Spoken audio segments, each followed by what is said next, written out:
The turkey was perfect, golden brown, juicy, exactly how Michael had loved it since he was 5.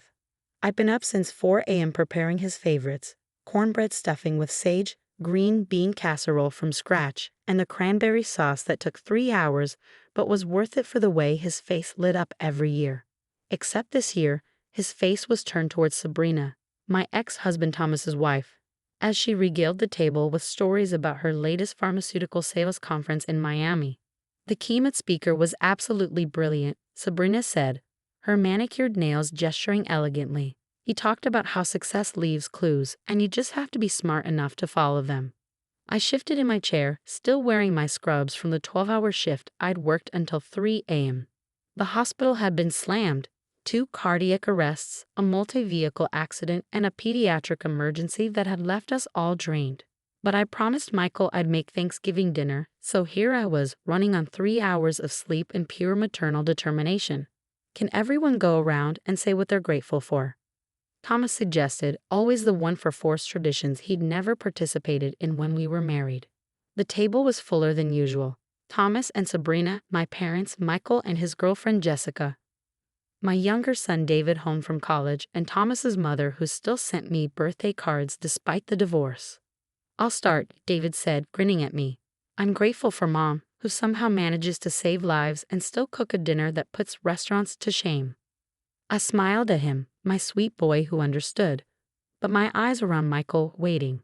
When his turn came, he cleared his throat importantly. He'd always been theatrical, my Michael. Class president, debate team captain, now in his senior year of pre-med at Johns Hopkins. "I'm grateful for a lot this year," he began, his voice carrying that polish he developed since starting college. "But especially, I'm grateful for Sabrina." The table went quiet. Even Thomas looked uncomfortable. "She showed me what real success looks like," Michael continued, looking directly at his stepmother. "What it means to have ambition beyond just punching a clock. To build something meaningful in the corporate world, not just," he gestured vaguely in my direction, "doing shift work." The gravy boat was in my hand before I consciously decided to reach for it. "Gravy?" I asked pleasantly, passing it to him with steady hands that had inserted IVs into collapsed veins, performed CPR on coding patients, held the hands of the dying. "Thanks," he said absently, still focused on Sabrina. "I mean, watching you navigate the business world, the way you network, the conferences, the strategic thinking, that's the kind of success I want. That's what's going to matter when I'm applying to residencies. Not just," another vague gesture toward me, "basic medical stuff." Basic medical stuff. My mother's sharp intake of breath was audible. David's fork clattered against his plate. But I kept my face neutral, the same expression I wore when delivering bad news to families, when dealing with difficult doctors, when pretending my heart wasn't breaking. "That's wonderful, dear," Sabrina preened, shooting me a triumphant look. "Success is about vision, about building a brand. I'm so glad I could show you that there's more to medicine than just bedside manner." "Exactly," Michael beamed at her. "Like you always say, it's not enough to just do the job. You have to excel, innovate, lead. That's why I'm so grateful you introduced me to Dr. Harrison at the conference. That connection is going to be huge for my residency applications." I buttered my roll methodically, thinking about Dr. Harrison, chief of cardiology at Presbyterian, brilliant surgeon. Also the man whose daughter I'd nursed through a near-fatal asthma attack 5 years ago, spending my break holding her hand because she was terrified and alone. He'd never forgotten. The dinner continued, but I tasted nothing. Michael spent the rest of the meal discussing his 5-year plan with Sabrina, how he'd leverage connections to get into a top residency, how he'd build his brand as a surgeon. Not once did he mention patients. Not once did he talk about healing. When everyone was finishing dessert, store-bought pies Sabrina had picked up, because who has time to bake from scratch? I excused myself to the kitchen. David followed. "Mom," he said quietly, "that was bullshit. Complete bullshit." "Language," I said automatically, loading the dishwasher. "You know how many connections you've made for him at the hospital? How many doctors you've introduced him to? How many times you've—" "David." I turned to face him. "Let it go." "But Mom, your brother has made his position clear. Sabrina taught him about success. I just do basic medical stuff. Shift work. Clock punching." David hugged me then, fierce and protective. He's an idiot. You're worth 10 of her. But I wasn't angry. Not really. I was tired. 26 years of raising Michael, of sacrificing, of working extra shifts to pay for his pre-med courses, his NCAT prep, his application fees. 26 years reduced to basic medical stuff. After everyone left, I sat in my living room with a cup of tea, still in my scrubs. My phone showed 3 texts from Michael, all asking about whether I could get him observation hours with Dr. Patricia Nguyen, the head of trauma surgery. I didn't respond. Monday morning came with its usual chaos. I was charge nurse in the ER, managing a full board and a skeleton crew. But between patients, I made some calls. First to Dr. Nguyen. Patricia, it's Linda. About those observation hours we discussed for Michael. Oh, Linda. Yes, I have them scheduled starting next month. How is he doing? Actually, that's why I'm calling. I think there's been a misunderstanding. I won't be able to facilitate those hours after all. A pause. Is everything all right? Everything's fine. I just realized I've been overstepping. His stepmother is handling his career development now. I should have mentioned that earlier. His stepmother? Sabrina from pharmaceutical sales. Patricia's voice cooled. She called me last month trying to network. Spent 20 minutes talking about synergy and leveraging opportunities. I had to fake an emergency to get off the phone. Well, she's shown him what success looks like, apparently. I just do shift work. Patricia was quiet for a moment. I see. Well, if that's the case, I'll cancel those observation hours. My schedule is quite full anyway. One by one, I made similar calls. To James in orthopedics, who'd agreed to let Michael shadow him. To Maria in pediatrics, who'd offered to write a recommendation letter. To Robert in neurology, who'd been saving a research assistant position for Michael. Each conversation was similar. Each doctor remembered why they'd agreed to help. Because of our relationship. Because of times I'd gone above and beyond for their patients. Because they trusted my judgment about my son's potential. And each one understood immediately when I explained the situation. Basic medical stuff. James had actually laughed. Does he know you're the one who caught his appendicitis before it ruptured? When 3 doctors missed it because you remember he always minimizes pain on his left side. By Wednesday, my phone was exploding. Michael, panicked. Mom, Dr. Nguyen's office says my observation hours were canceled. What's going on? Then, Dr. Martinez says he doesn't have any research positions available anymore. But he told me last month he was saving one for me. Then, Mom, please call me back. None of the doctors are returning my calls. My recommendation letters for residency are due in 2 months. Thomas called that evening. Linda, what did you do? I stepped back, I said simply, adjusting my stethoscope as I prepared for rounds. Michael made it clear that Sabrina's version of success is what he values, so I'm letting her handle his medical career advancement. You know she doesn't have hospital connections. Then maybe he should have thought about that before dismissing 26 years of basic medical stuff. He's going to lose his residency opportunities. No, he's going to have to earn them. Without his mother's connections. Like he apparently wants to. This is vindictive. This is consequences. I was page overhead. Trauma coming in. I have to go. There's basic medical stuff to do. The next few days were a cascade of revelations for Michael. His volunteer coordinator at the hospital called to inform him that his hours couldn't be verified without my confirmation. I'd been his supervisor for his emergency department volunteering. The research paper he co-authored with Dr. Kim was being reviewed, and she needed my input as the senior nurse who facilitated the data collection. His application for the competitive summer externship at Mayo Clinic was missing a crucial reference, mine. By Saturday, he showed up at the hospital. I was in the break room, finally getting 5 minutes to eat something after a brutal morning. Mom, he looked haggard, stressed in a way I hadn't seen since his NCAT prep. We need to talk. I have 7 minutes left on my break. He sat down across from me, his usual confidence shaken. Everything's falling apart. Every connection I thought I had at the hospital is gone. Doctors who promised to help me won't return my calls. My volunteer hours are in question. I'm going to miss residency application deadlines. Have you talked to Sabrina? I'm sure her pharmaceutical connections could help. His face flushed. This isn't funny. I'm not joking. You said she showed you what success looks like. So let her show you how to succeed without your mother's basic medical stuff connections. Mom, I'm sorry. Okay?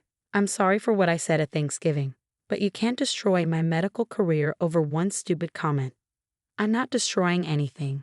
I unwrapped my granola bar. Lunch was a luxury we rarely got in the ER. I'm simply removing myself from your career equation. You made it clear that my type of work, my connections, my world isn't the kind of success you value.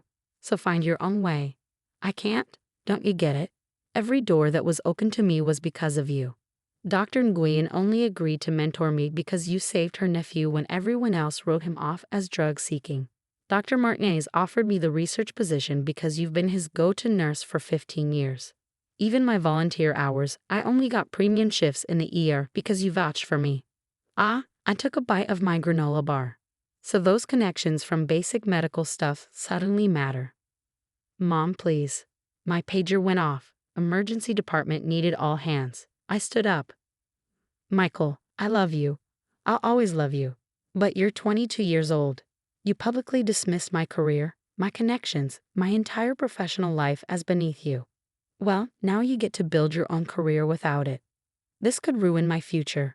No, this could teach you that success isn't about pharmaceutical sales conferences and networking events. It's about showing up every day, building real relationships, earning respect through action, not ambition. I paused at the door.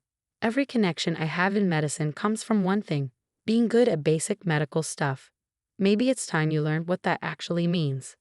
I left him there and returned to the ER, where 3 traumas were rolling in simultaneously: real work, life-saving work, basic medical stuff.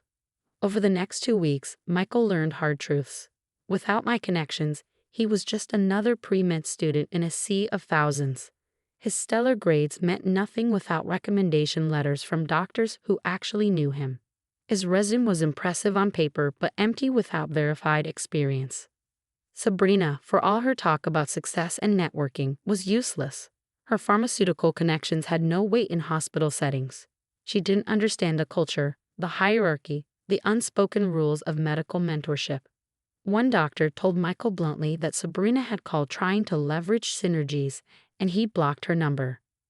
David kept me updated, torn between loyalty to his brother and frustration at Michael's choices. He's writing apology letters to all the doctors, he told me one evening, trying to explain that he values their work and didn't mean to disrespect the profession. How's that going? Dr. Nguyen told him that respect is earned through actions, not letters. Dr. Martinez said he'll consider him for next year's research position if he can demonstrate genuine commitment to patient care, not just resume building. It was Thomas who finally called with the real conversation. He's devastated, Linda. This is his dream. Medicine was his dream, or was success his dream? A long pause. What do you want me to say? That I screwed up by marrying someone who made him feel like your career wasn't enough? That I let him absorb the wrong values? I don't want you to say anything. I want Michael to understand that every doctor he's trying to impress started where I am. Every surgeon he admires worked alongside nurses, respected nurses, built their careers on the foundation of basic medical care. If he can't respect that, he shouldn't be a doctor. So what does he do now? He starts over. Volunteers without the premium shifts, shadows doctors who don't know me, builds his own relationships based on his own merit, learns what actual success in medicine looks like, not from pharmaceutical sales conferences, but from the ground up. 3 months later, Michael was working as a medical scribe in a clinic across town. No connections, just a grueling job that paid minimum wage and required him to actually understand the daily practice of medicine. He was also volunteering at a free clinic on weekends, the unglamorous kind where you clean bedpans and take vitals for hours. He called me after his first week. Mom, I helped deliver a baby today. Well, I just held supplies, but the mother was homeless. No prenatal care. The doctor, she was incredible. She just handled everything, so calm, so competent. And the nurses, his voice caught. They were amazing. They treated her like she was in the finest hospital, not a free clinic. That's medicine, Michael. The real kind. I know. I'm starting to know. A pause. The lead nurse there, Helen, she said she knew you, said you trained her 15 years ago. Helen Vasquez, Yes, I precepted her when she was new.